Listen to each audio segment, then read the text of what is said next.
আমি যখন মানে আর কি সবকিছু একটু একটু বুঝি, আমার আব্বা মা অনেক গরিব ছিল, আমরা 5টা ভাই বোন ছিলাম, আমার কেউরই লেখাপড়া করায়নি, আমরা সব মূর্খ। তে আমার আব্বা দিন কামাই করতো, দেখা গেত কি জামঘরে পেটের ভাত দিতে পারতো না।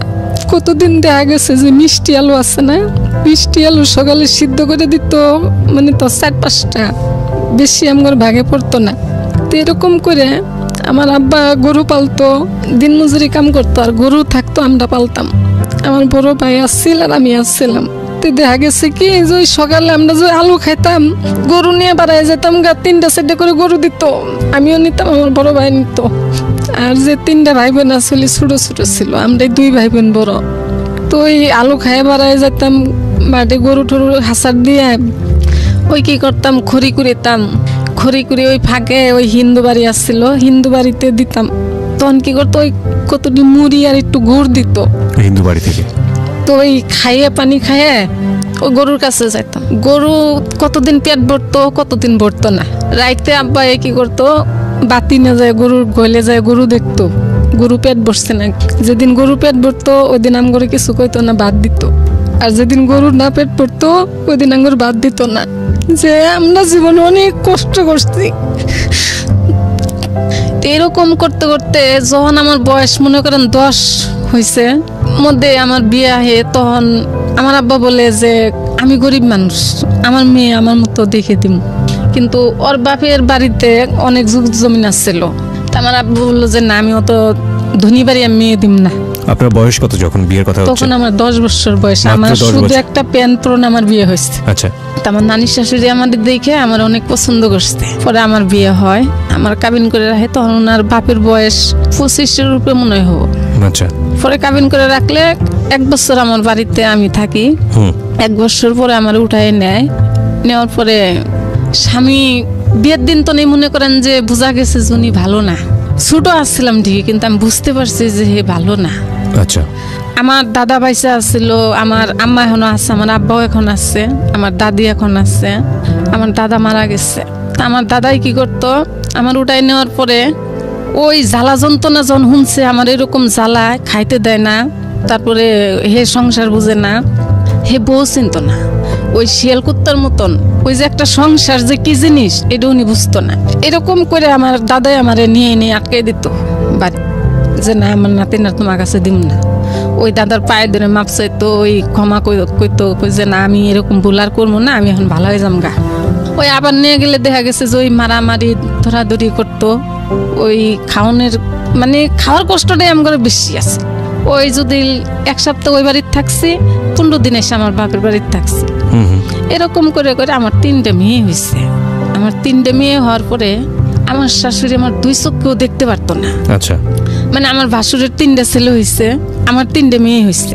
তো এরকম করতে করতে আমার এমন অত্যাচার করতো যে খেতা সিলাই কন, হাঁস মুরগি পালা কন, ছাগল পালা কন, এই যে মানুষে মরিচের টাল দাম গো দেশে 10 টাকা বস্তা মরিচ তোলা কন, মানুষের কাজ করা কন, আমি সব করছি আমার জীবনে। কিন্তু আমার সংসারে আমি সুখ আনতে পারিনি। এরকম করে আমার এই ছেলেটা পেটে আসলো। আসার পরে গেল গা কোন জানি 7-8 মাস ওনার খবর নাই। পরে 9 মাসের সময়, 8.5 মাসের সময় এই ছেলেটা হইলো।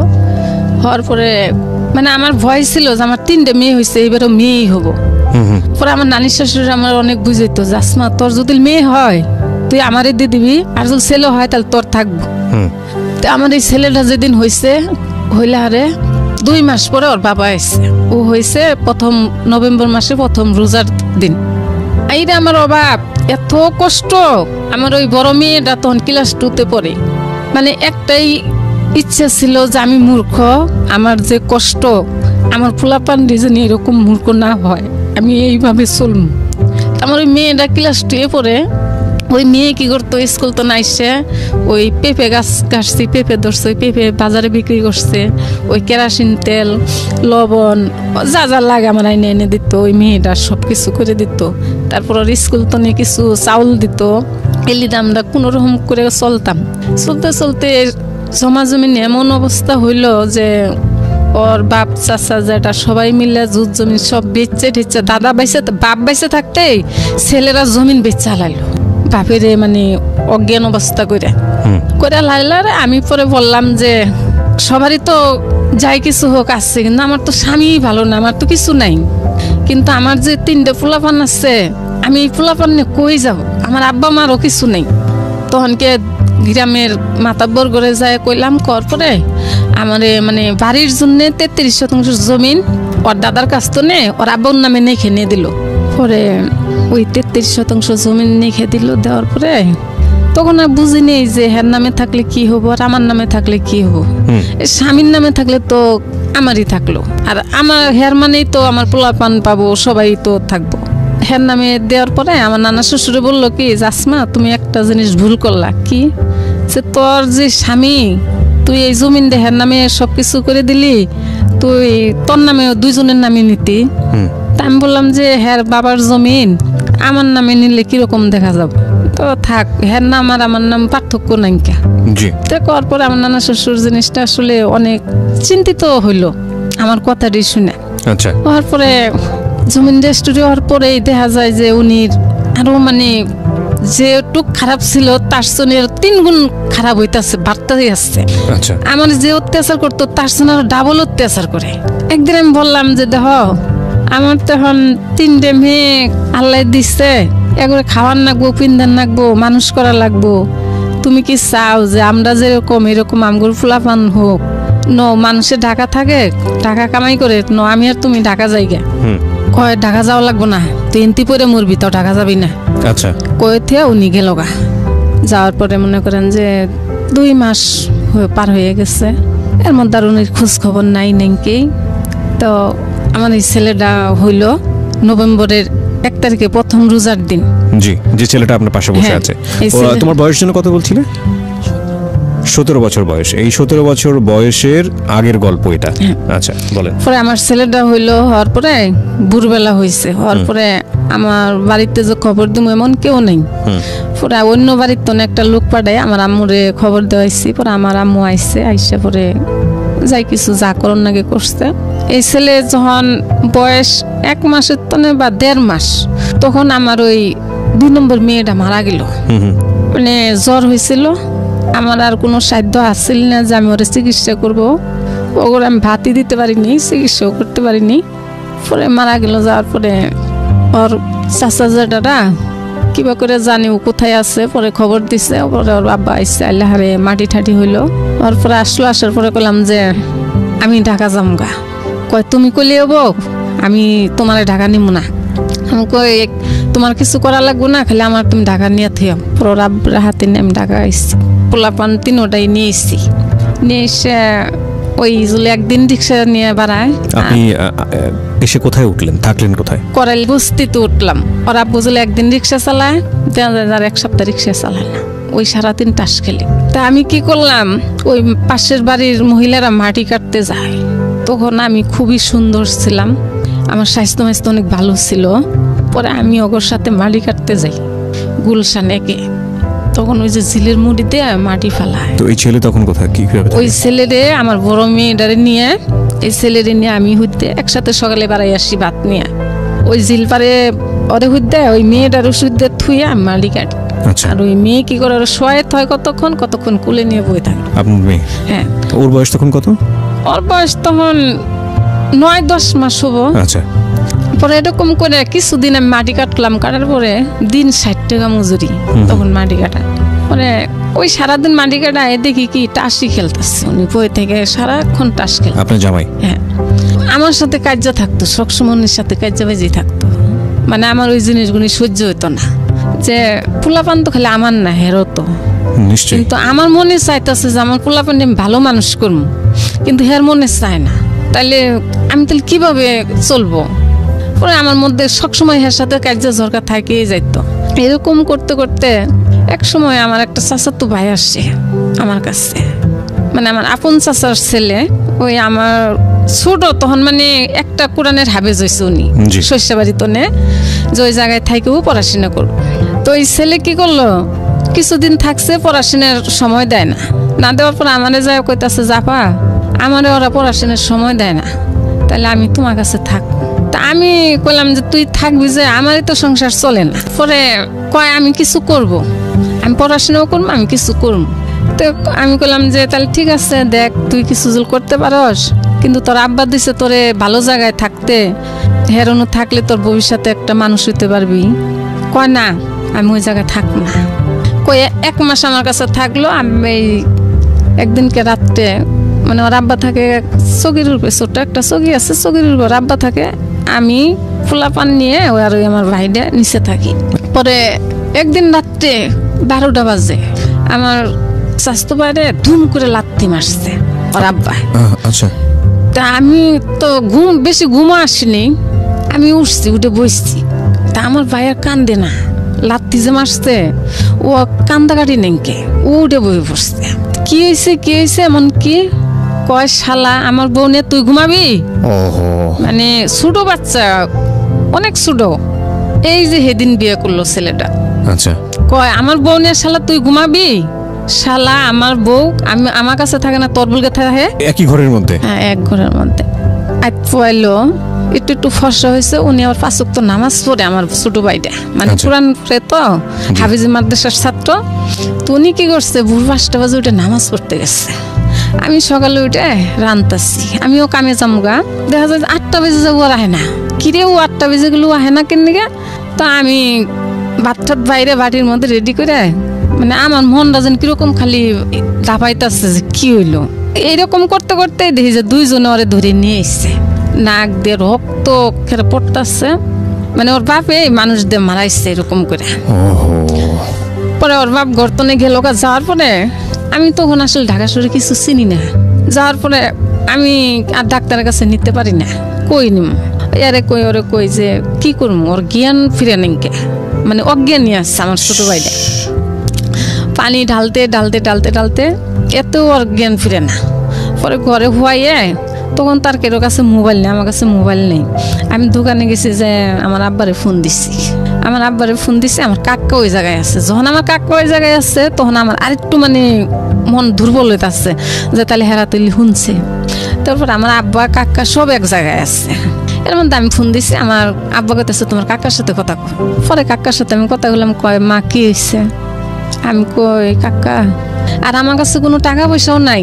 পরে আমার কাকা এসে, আমার আব্বা এসে ওরে তাড়াতাড়ি করে মেডিকেলে নিয়ে গেছে, নিয়ে যায় মুখ ঠুকে যেন ছুলে টুলে গেছিল, ব্যান্ডেজ ট্যান্ডেজ করে নিয়ে এলো। রাইতে পরে বাড়িওয়ালা করে ডাক দিয়ে নিয়ে বসলো যে এটা এখন কি করা যায়। সারাদিন যেমন বাড়িওয়ালারাও বলছে যে এটা কোনোভাবেই সম্ভব না, এতটুক ছোট বাচ্চা, আর উনি হয়েছে 3-4টে পোলাপনের মা, আর উনি আপন বোন, কোনোদিন এটা মানে মাইনে নেওয়া যায় না। পরে আমার আব্বার আমার কাকারে পরে বললো যে দেখেন, যে কথা বলছে আর যা করছে এর বিচার আপনার এলাকার ছেলে, আপনি এলাকায় যাই করতে পারবেন, ঢাকা শহরে কোনো বিচার হবে না। তো আমার কাকা আমার আব্বা এরা বললো যে আমার ছেলেরে মেরে হালাই দেন দুশ্চিল, তাহলে আমার মেয়েও তো মেরে হালাই দিব, ওর তো কোনো মেরে আটকিব না, যাক আমার মেয়েও এনু থাকবো না, আমার ছেলেও এনু থাকবো না। পরে আমারে 2 মাসের গর্বার আমার কাকা দিল, দিয়ে আমাদের সহ পোলাপান সহ নিয়ে গেল গা। নিয়ে যাওয়ার পরে আমি আমার বাপের বাড়িতে থাকি, আমি হিন্তনে, ওনার সাথে আমার কথা বন্ধ। আমার বাপের বাড়িতে থাকি, এর কাছে খবর পাঠায়, ওর কাছে খবর পাঠায়। আমি বাড়ির যাম, পুষ মাঘ মাসের শীতের মধ্যে আমি একটা কাপড় পরে আমি ঢাকা দিক রওনা হইলাম একা। আমার দাদিরে কই আসলাম। তখন ছেলে মেয়েগুলো কি আপনার সঙ্গে ছিল না? আমি বাড়িতে আমার আব্বা মার কাছে রাইখা এলাম। আচ্ছা। মানে পোলাপান ফেলাই ঠেলাই থুয়ে আমি খালি একা এসে পড়লাম ঢাকা। আচ্ছা, ওই সময়টাতে আপনার জামাই কি ঢাকাতেই থাকতো? হ্যাঁ, উনি ঢাকায় থাকতো। কি করতো উনি? উনি ওই যে মাঝে মাঝে রিক্সা চালাইতো। মাঝে মাঝে রিক্সা চালাতো। আচ্ছা। পরে ঢাকা আসলাম, আমার ভাই, আমার ছোট ভাই আমার সমানে মানে ই করতেছে, বিষাইতেছে ওরা। আমি যে বাড়াইছি কেউ জানে না, আমি অন্ধকারে বাড়াই আসি। বাড়াই আসি আর মানে চোখের পানি ধরে রাখতে পারতাছি না যে আমি কিভাবে কোথায় যাব। তো আমগরে বাড়ির অনুকার একটা লোক ছিল, এর সাথে আমি দোকানে ফোনে কথা বললাম, বললে কইলাম যে আমি তো ঢাকা আসতেছি, তাহলে আমারে একটু জায়গা দেবা। জি। পরে উনি আমার বললো যে তুমি আসো, তোমার আমি দেখব। পরে আসলাম, আইসা আমি টিভি গেট, ওই যে মসজিদ পাড়া, মহাখালী মসজিদ পাড়া, অন্য একটা বস্তি আছে 7 তলার, ওই বস্তিতে উঠলাম। ওটার পরে আমার উনি একটা কাজের লোক ঠিক করে দিল, 5 জন মানুষের পাক আমার এনে দিল মেসে রান্দা। তো আমি ওই সকালে আইনে আমার দিয়ে যাইতো, আবার দুপুরে নিয়ে যাইতো, আবার বিকেলে দিয়ে যাইতো, আবার নিয়ে যাইতো, এরকম করে ওই বেটি আমারে উপকার করতো। আচ্ছা, তো এরকম করে কাম করলাম 1 মাস। করার পরে দেখা গেল পরের মাসে আমার 20-25 জন লোক হইলো আমার। বাহ। তো আমি কাজ করি, কাজ করতে করতে একদিন আমার হঠাৎ করে রাস্তার মধ্যে 4-5 জন পোলাপান নিয়ে আমার আটকাইলো। আপনার জামাই? হ্যাঁ, আটকাইছে। মানে উনি রিক্সা চালাইতে, আমি দোকানে গেছিলাম, আমারে দেখছে, তা আমার আটকাইছে। আটকানোর পরে যখন আমার বেশি চাপ সৃষ্টি করছে, আমি তখন বলছি যে আমি চিনি না, আমার চিনতে গেলে আমার বাড়ির যাও, আমার বাবা মা যেদিন আমার বলবো আমি ওই দিন যাম, এর আগে আমি যাব না। উনি আমার বলতেছে যে তুই আমার বউ, আমি তোরে এখন ইচ্ছা করলে আমি ওটাই নিয়ে যাম গা, যে তুই যদি আমার পারসতে নিয়ে যা, আমি যাব না। তো যখন আমার শেষ রিক্সায় উড়ান ধরছে, তখন ওই যে আমি যেই মেসটাতে কাজ করতাম, ওই মেসের মানে ওই যে পাবলিক হলের মেস আছে মহাখালী, ওই মেসে আমি কাজ করতাম। ওরা মানে দেখছিল, আমি দোকানে গেছি যে আইতাছি, যে ওরা দেখছে, একজনে দেখে যখন আমার আটকাইছে, তখন উনি যায় আবার হ্যাঁ করে বলছে, জাগরে আমি কাজ করি, তাগর বলছে যে এই ঘটনা। পরে ওরা বাড়াই গেছে, যাওয়ার পরে কি হয়েছে এই হয়েছে। পরে তখন কয় শালা তোর বউ হইলে তোর বাড়িঘর নাই, তোর রাস্তার মধ্যে বইছে, তোর বউ যদি হয় তুই ঢাকা শহর তোর বাসা বাড়ি নাই, তুই হেনু যা, তুই এনুকে রাস্তার মধ্যে কে কই, মানে ওরে মায়েরও দিছে কিছু, দেওয়ার পরে গেছে গা। যাওয়ার পরে আমি কাজ করি, করতে করতে 2-4 দিন পর পরে আমার সাথে বিরক্ত করে করতে করতে একদিন পোলাপানের আমি বললাম যে 7 তলার পোলাপানের বললাম যে আমি এরকম 3টা পোলাপান নিয়ে আমি কাজ করে পোলাপান চালাইতেছি, কিন্তু আমার এই লোকটা আমার অনেক অত্যাচার করে, আমি কাজ করতে পারতেছি না। পরে কইলো যে কোন লোক আমার দেখাই দিন। তা আমি দেখাইছিলাম।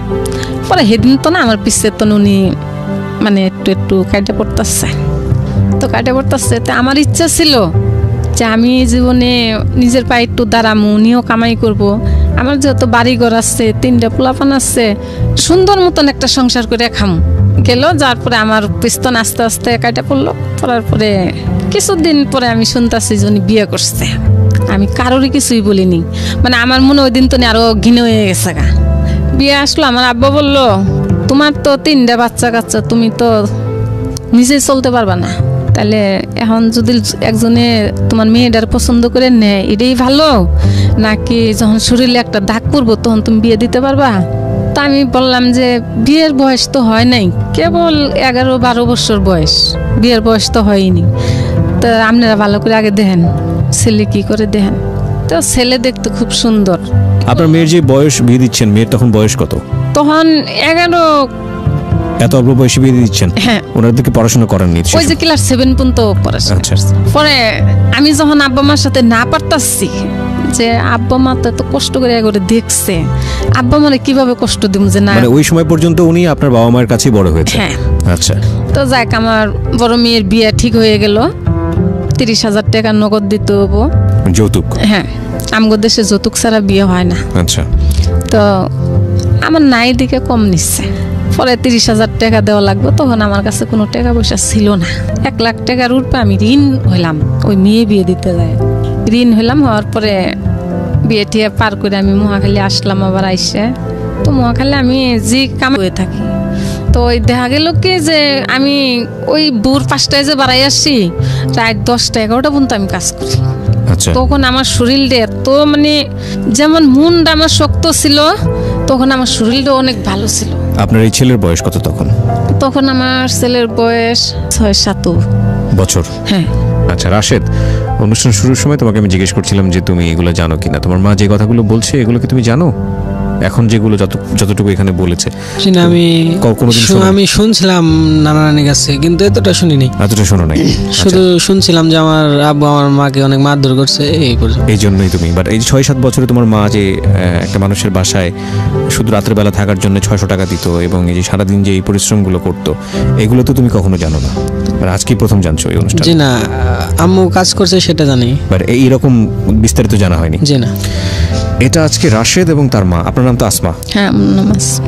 রাশেদ এবং তার মা আসমা বেগমের যেই গল্পটা এখানে তুলে নিয়ে আসছি আমরা, সেখানে একটা ইন্টারেস্টিং ফাইন্ডিং শেষ পর্যন্ত বের হবে। হতে পারে একটা খুব সহজ সরল সাধারণ গ্রামীণ জীবনের একটা খেটে খাওয়া যুদ্ধজয়ী, মানে জীবন যুদ্ধজয়ী একটা মানুষের, একটা মেয়ের, একটা মহিলার গল্প। কিন্তু আমি এই গল্পটাকে দেখানোর চেষ্টা করছি যে মা এবং ছেলের সম্পর্ক। একটা ছেলে, তার মা, যে মা সংসার চলে গেল, হাজব্যান্ড চলে গেল, কিন্তু 3-4টা বাচ্চা তাদেরকে ছাড়লো না এবং এদেরকে মানুষ করার জন্যে ঢাকা শহরে কি অমানবিক জীবনযাপন করছে। এবং ইন্টারেস্টিং বিষয় শেষের দিকে এসে আপনারা পাবেন, এই ছেলেটা এখন 17 বছর বয়সে পড়াশোনা করছে কলেজে, এবং ওর মা যে কি করেছে ওদের জন্য সেটা সে জানে না। এই যে না জানার বিষয়টা, এই না জানার বিষয়টা কিন্তু আমাদের প্রত্যেকের জীবনেই আছে। আমরা শুধু আজকের এই গল্পটাকে রাশেদ কিংবা আসমা এই গল্পের সমীকরণে না দেখি।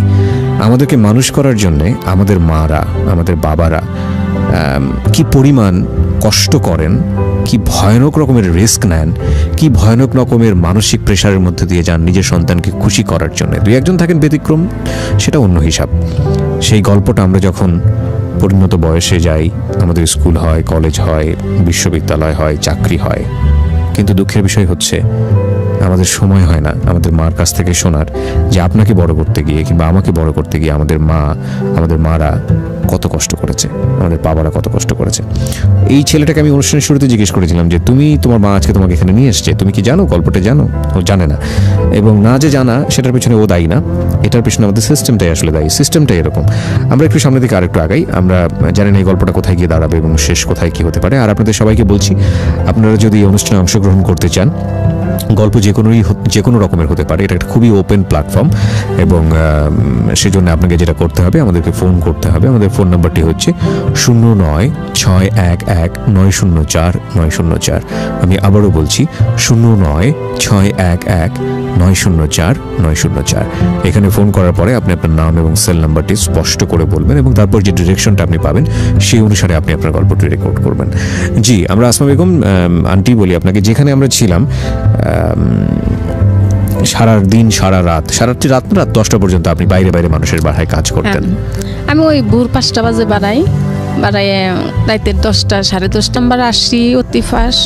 তখন ওনার সাথে আমার মানে পরিচয় হয়, ওনার বাসায় আমার কাজে নেয়। তখন উনি বিয়ে করে নাই, 2টা ছেলে থাকে, উনি একজন আরেকটা ছেলে থাকে। আমার তখন 1000 টাকা দিত, আমি ঘরের পুরা কাম করে দিতাম, বিছনা গোছান, কাপড় ধোয়া, রান্দা, মানে হের ঘরে সব কিছু জিনিসপাতি আসলো, ফ্রিজ তনে শুরু করে মানে ফ্যামিলি বাসায় যা থাকে হের বাসায় তাই ছিল। একটা ফ্ল্যাট নিয়ে আসলো, সব কাম করে দিতাম। আর মেহমান আইতো, উনি ব্যবসা করতো, তো গেছে যে রাইতে আমি রান্দাবাড়ি করে থেকে গেছি গে, আবার মেহমান আইছে, আমার আবার ফোন দিত, দৌড়াই আমি আইতাম। তো উনি আমারে বেশ কিছু হেল্প করতো, মানে যদি শুনছে যে আমি অসুস্থ বা 500-1000 টাকা লাগবো, সঙ্গে সঙ্গে বাই করে দিত। উনি আমার কোনো দিন খারাপ কইতো না, বা খারাপ ওনার মুখে আমি কোনো দিন শুনিনি খারাপ ভাষা। আছে না কত লোক যে মানুষের সাথে ব্যবহার খারাপ করে, কিন্তু আমি উনি কোনো দিন দেখিনি যে উনি মুখ দিয়ে খারাপ একটা কথা বলে বা কিছু। এইভাবে আমি মাসে দেখা গেছে যে 12-14 হাজার টাকা আমি কামাই করতাম। আচ্ছা, মানে আগে করতে পারতাম না। এরকম করে দেখা গেছে যে ফুলাপানের মাসে আমি 4000 টাকা 3000 টাকা খরচ দিচ্ছি, মা বাবারও কিছু দিচ্ছি। আমার মনের মধ্যে একটা কষ্ট হয়েছিল যে আমার মা বাবা অনেক কষ্ট করছে, এখন আমরা বড় হয়েছি, এখন আমরা আর একটু মা বাবার একটু দেখ, আমার ফুলাপানের রোদ দিব, আমার বাপ মায়ের রোদ দিব। তো দেখা গেছে 11 জুল আমি 300 টাকা দিচ্ছি, 3000 টাকা দিচ্ছি, তা আমার আব্বা মার আমি 500 টাকা দিচ্ছি। বা আমি যদি বাড়িতে গেছি, দেখা গেছে যে আমি যদি বাড়িতে যাই 5-7 হাজার বাজার করে দিতাম। এখনো আমার যে আরো ভাই বোন আছে হেরা দেয় না, কিন্তু আমি চলে এখনো বাড়িতে যাই, আমি যত কষ্টই করি আমার বাপ মায়ের বুঝতে দেনে যে আমি টিন দিয়ে ঘর দিলে আমার তো কেউ নাই, ভেঙে ছেড়ে গেলে কেরা করে দেবো, তো তুমি ই করো, ইট কিনে ইট দিয়ে তুমি আমার ই করে দাও, 4-5 ইট দিয়ে উড়পে টিন দিয়ে দাও। তো আমার আব্বা তাই করে দিচ্ছে, ওই বাড়ি করে দিচ্ছে, বাথরুম টাথরুম সব গোসলখানা সব মানে ঢাকার বাসার মতোই করে দিচ্ছে। তখন আমার ঘরে 3-4টা মেয়েও রাখতাম, আমার দেশে তো নাই না। আমি একটা রুম নিলাম, নিয়ে 4-5টা মেয়ে রাখি। ওই মেয়ে ঘরে সারাদিন কাজও করি, ঘরেও রান্ধি, ঘরেও খাওয়াই, মানে আমি সেরকম পরিশ্রম দিতাম তখন আরো বেশি। তখন আমার মাসে মনে করেন যে 14-15 হাজার টাকা আমি বাড়িতে দিতাম প্রতি মাসে। ওই মেয়েগুলো কি করতো? মেয়েগুনি গার্মেন্টসে চাকরি করতো। আচ্ছা। তো এই মেয়েগুনি থাকতো আমার কাছে, আমি মাসে মাসে ভালো টাকা দিতাম। ওই মেয়েরা কি করতো, টাকা পাই আমার কাছে দিয়ে দিত। অগরে যেই টাকাটা জমা থাকতো ওই টাকাটা আমি এক নগে বাড়ি দিতাম 50-60 হাজার, আবার পরের মাসে আবার ওগর টাকা ম্যানেজ করতাম। এরকম করে আমার বাড়িটা কমপ্লিট করাইছি। করানোর পরে বাড়ি কমপ্লিট হয়েছে। ওই আমার মেয়েটা ক্লাস 9-এ যখন উঠলো, তা আমি এত কষ্ট করে কুচিনেও পড়াই, ভালো কুচিনেও পড়াই, ঘরে পড়তে বসিয়ে না।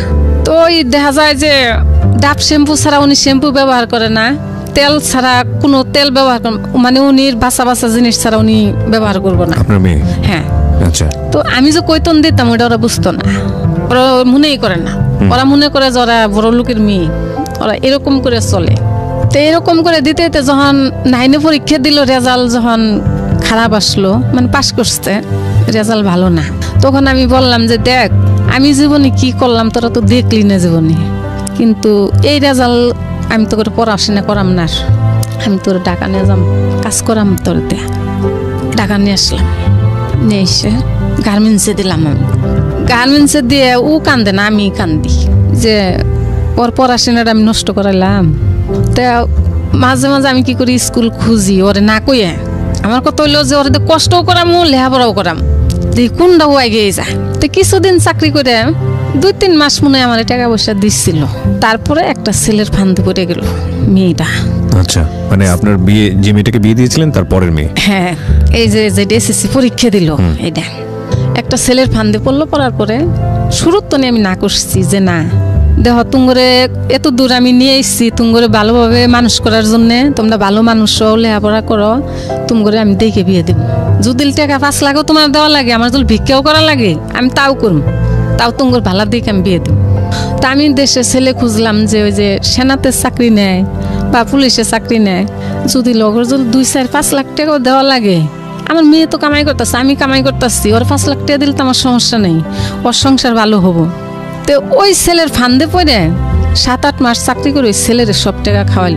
খাওয়ানোর পরে একদিন রাত্রে আমার ছোট ভাইরে ডাক দিলাম। আমার ছোট ভাই উত্তরা গাড়ি চালায়, আমার আম্মারে নিয়ে এসেছি ফোন দিয়ে, নিয়ে এলাম। নিয়ে আনার পরে আমি বললাম যে তোরা হুনে কাগে ও কি চায়, ওই ছেলের সাথে কি সম্পর্ক রাখবো না রাখবো না। আমার ভাইয়ের সামনে জব দিয়ে হালাইলো, কয় আমি হেরে বিয়ে করব, মানে একটা হিরুনসি নিশা পানি করে। তা আমার ভাইয়ে কি করলো, স্টাম আনালো আমারে, কয় তুমি স্টাম কিনে নিয়ে আসো।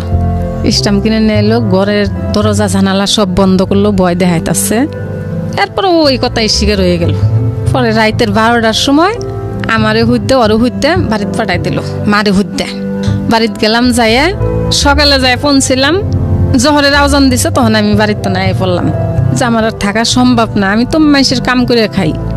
আমি আইসে সাবার ফোন তো আসিনি, যখন আমি নবীনগর আইসি তখন আমার বাড়ির তো ফোন দিছে, কয় মায়া নাইকা। আমি আর উঠিয়ে নাই, শরীরে এমন অবস্থা, আমি তো মায়া নাই, এখন ঘুরে তার আমি যাইতে পারতাছি না। আমি বাসায় আসছি, আইসে সারা রাত গেছে, আমি সিকির পেটে কাঁদছি যে পোলাপান স্বামী ছাড়া হইলাম, সব কিছুই করলাম, কিন্তু পোলাপান কন্ট্রোলে রাখতে পারলাম না। বাপ মায়ের টাকা দিলাম, পয়সা দিলাম, কিন্তু বাপ মা আমার পোলাপানটি মানুষ বানাইতে পারলো না। তো এলি দুঃখ হয়ে আমি কান্দিছি। কান্দার পরে অনেকগুলো ডাইমেনশন আছে আজকের এই গল্পের, অনেকগুলো। এবং আমি যাবো আপনার কাছে, বিরতিতে যাওয়ার আগে একটু একটা কথা বলতে চাই। ডাইমেনশনগুলো হচ্ছে এরকম যে এই ভদ্রমহিলার জায়গাটা থেকে দেখেন, উনি কোনো কমতি রাখেনি, ওনার যে সামর্থ্য ছিল সেই সামর্থ্যের চূড়ান্ত পর্যায়ে চলে গেছেন। কিন্তু সন্তানের জায়গাটা থেকে বাবা মা খুবই খুবই খুবই গুরুত্বপূর্ণ, সেটা যেই পরিবারেই সে মানুষ হোক না কেন। এবং একজনকে যদি পায়, ধরুন মা যে দায়িত্বটা পালন করেছে, বাবাও যদি সে দায়িত্বটা পালন করতো, তাহলে হয়তো এই মেয়েটির ক্ষেত্রে ঘটনাটা এরকম ঘটতো না। সেটা সন্তানের জন্য একেবারেই বেসিক নিড। কি বলবেন, এখানে ভদ্রমহিলাকে দোষ দেওয়ার কিছু নাই, মেয়েটাকে দোষ দেওয়ার কিছু নাই, কারণ মেয়ের যে বয়স বা এই ছেলেটার যে বয়স, সেই বয়স থেকে বাবা মার এই কষ্টটা বোঝাটা সম্ভব না, আসলেই সম্ভব না। আমরা কেবলমাত্র যেই বয়সে থাকি সেই বয়সটাকেই বুঝি, যে বয়সটা অতিক্রম করে এসেছি সেই বয়সটাকে বুঝি, কিন্তু এর পরের বয়সের যে অভিজ্ঞতাটা কি সেটা আমরা সেই বয়সে বুঝি না, বা প্রকৃতি আমাদেরকে সেটা বুঝতে দেয় না। সুতরাং ওই মেয়েটি যদি বুঝতো যে তার মা আসলে কতটা কষ্ট করেছে তাদেরকে মানুষ করার জন্য, তাহলে হয়তো এত বড় একটা সিদ্ধান্ত সে নিতে পারতো না। খুব কঠিন আসলে। হ্যাঁ, কি হলো? পরের দিন সারাদিন আমি আর কাজে যাইনি, না যাই ওর যেন বান্ধবী আছে সব জায়গায় ঘুরছি, ঘুরতে ঘুরতে আমার বড় মেয়ে আছিল